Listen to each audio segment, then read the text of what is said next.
Okay, so as I'm going to continue, in listening and reading about the chemical imbalance in the brain and personality split, because I'm very into cluster B personality types and reading a lot about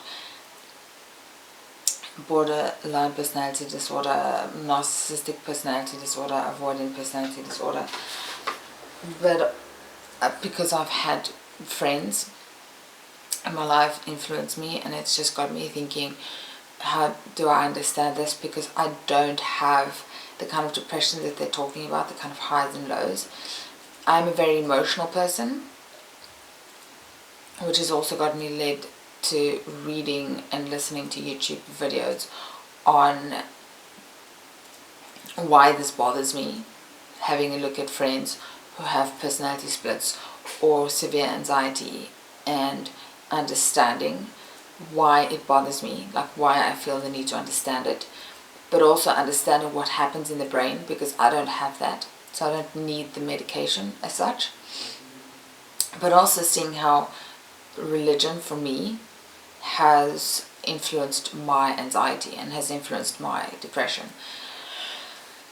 So, and also in realizing that even though I love certain people in my life, I need to create boundaries for my own mental health.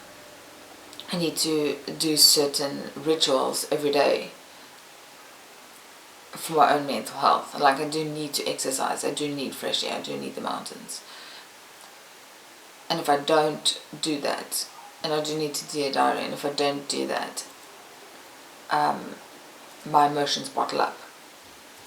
I have a lot of energy on average, and I'm wanting to talk about being an empath, because I was having a look at codependency and empath, and they're kind of similar, but I sort of felt that I'm not a codependent. I can't remember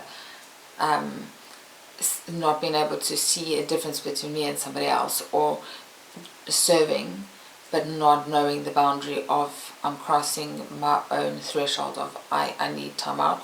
I'm not really like that. So I'm wanting to talk about the difference between being an empath and being a codependent, and then how empaths will sort of be attracted to narcissistic or borderline personality, whether it's in friendships or whether it's in romantic relationships, or whether it's that you were raised by certain types of personalities. So keeping in mind not every parent is like this, keeping in mind not every friend is like this, but I have a love for studying human behavior and how the brain works. And something that is important for me to mention in these videos is that how I understand with personality split is that there's the need for medication. That's why psychiatry is super important in my opinion, and there are many people who are against psychology versus theology, and why I think that they can be brought together, because I do believe that God created everybody, and that he said that certain people will be psychiatrists, and certain people will be doctors, and certain people will be lawyers, and certain people will be teachers, and certain people will be scientists. Okay, but keeping in mind that soul change and character change comes from God. That is what I believe. But I do believe also I have responsibility in seeing this is how I behave. This is not healthy on somebody else. This is how I feel. This is not healthy. And so I do feel the emotions of others. But when I talk about being an empath, I will explain more in detail what that looks like. I'm wanting to introduce again, because it's been requested, that why I have this channel and why I'm going to bring where I feel necessary Christianity into it, because it's my walk with God. But if you have comments on how other religions play a role, or why you think religion shouldn't play a role at all, I would like to know what you think. But then on the other side of that is, with the chemical imbalance in the brain, is that there are certain wires that are supposed to grow and strengthen as you get older from when you're born, and develop the normal form of development. So there's certain stages that you need to go through, from newborn to 18 months, and then from 2 years old to 4 years old.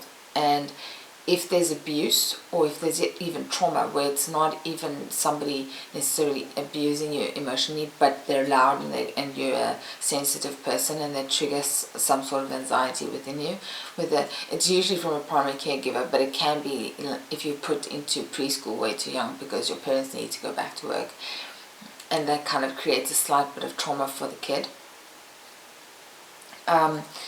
If there is a trauma or a trigger point that triggers a serious anxiety that disrupts your normal development that is supposed to take place, or for example, which I've seen in many books that I've read, where for example more or less 2 years old, where the child is supposed to be taking initiative to explore the environment, and they're kind of told no, don't, but it's loud and it creates anxiety, so the person feels like they're wanting to see if the door opens, and they're wanting to check, is it a door or is it not a door, if it's a glass window for example, and they keep getting shouted at not to get up and explore.